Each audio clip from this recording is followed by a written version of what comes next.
భీమిలి నియోజకవర్గానికి సంబంధించి ఎంపీటీసీలు, జెడ్పీటీసీలు, కార్పొరేటర్లు అందరూ కూడా ఇక్కడికి ఎందుకు మిమ్మల్ని అందరినీ ఆహ్వానించడం జరిగింది అన్నది బహుశా మీ అందరికీ తెలిసే ఉంటుంది. మన వైఎస్ఆర్సీపీ పార్టీకి సంబంధించిన ప్రతి కార్యకర్త, ప్రతి నాయకుడు కూడా ఎక్కడా కూడా తలొంచకుండా, ఎక్కడా కూడా ప్రలోభాలకు లోను కాకుండా గట్టిగా నిలబడడంతో ఏకంగా అన్యాయం చేసే వాళ్ళు కూడా తల వంచక తప్పలేదు. 600 పైచిలుకు స్థానాలు మనకున్నప్పుడు, 200 పైచిలుకు స్థానాలు వాళ్లకున్నప్పుడు, వాళ్లకు మనకు మధ్య తేడా దాదాపుగా 380 పైచిలుకు స్థానాల్లో మనకు వాళ్లకు తేడా ఉన్నప్పుడు పోటీ పెట్టాలన్న ఆలోచన ముఖ్యమంత్రి స్థానంలో ఉన్న వ్యక్తికి రాకూడదు.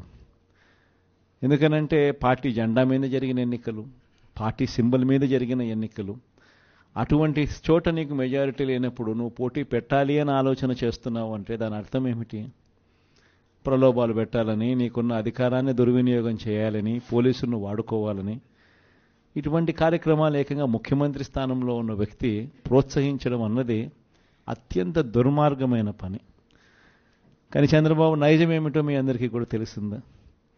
ఆయనలో ధర్మం, న్యాయం అన్న పదాలకు ఆయనకు అర్థం తెలియవు. వైఎస్ఆర్సీపీ నాయకులు, వైఎస్ఆర్సీపీ కార్యకర్తలు తల ఒగ్గలేదు కాబట్టి, ప్రలోభాలకు లొంగలేదు కాబట్టి,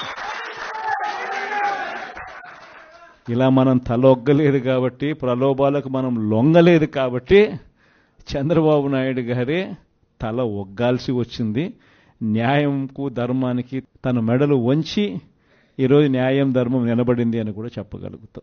మన ప్రతి కార్యకర్త, మన ప్రతి నాయకుడు గర్వంగా ప్రజల దగ్గరికి పోగలుగుతాడు.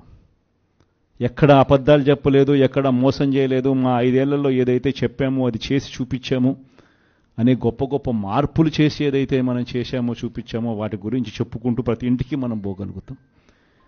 కానీ తెలుగుదేశం పార్టీ కార్యకర్త మరో 3 నెలల్లోనే తెలుగుదేశం పార్టీ కార్యకర్త కనీసం ఏ గడపకు కనీసం ఎక్కను కూడా ఎక్కలేని పరిస్థితిలోకి తెలుగుదేశం పార్టీ కార్యకర్త పోతాడు. ఎందుకనంటే ప్రతి ఇంట్లో నిలదీస్తారు.